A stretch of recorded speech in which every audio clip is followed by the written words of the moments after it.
সকাল সকাল আবাদপুকুর হাটে যাচ্ছি আমি আর আমার মেয়ে।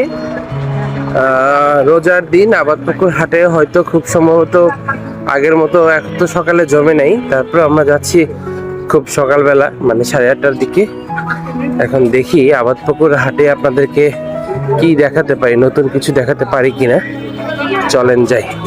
মাছের দোকান মাত্র আসতেছে, যদিও মাত্র বসতেছে, খুব একটা বসে নাই। এখানে ট্যাংরা মাছ, মোয়া মাছ দেখা যাচ্ছে, ট্যাংরা এবং মোয়া মাছ, তাজা ট্যাংরা একদম আসছে। মোয়া কত করে পোয়া কাকা? 150 টাকা পোয়া। মোয়া মাছ 150 টাকা পোয়া। আর ছোটগুলো কত করে যাচ্ছেন? ছোটগুলো এটা 650 টাকা। আর ওটা ওটা ওটা ওটা ওটা 500 টাকা।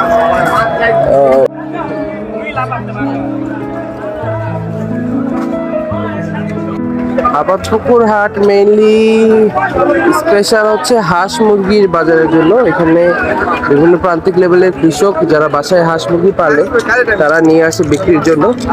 হাঁস এখানে খুব ভালো পাওয়া যায় আবাদপুকুর হাটে, তবে এখানে দরদাম করেই কিনতে হবে। যদি দরদাম করে না কিনেন তাহলে ঠকে যাওয়ার চান্সেসই বেশি।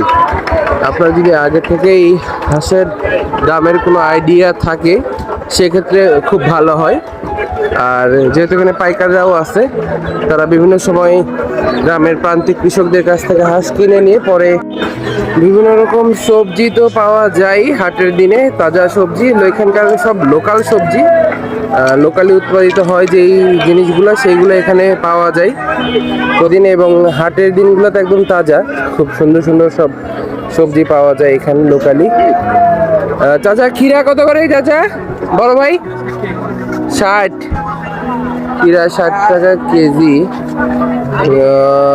রোজার সময় একটু বেশি মনে হচ্ছে দাম, খিরার দাম বেশি।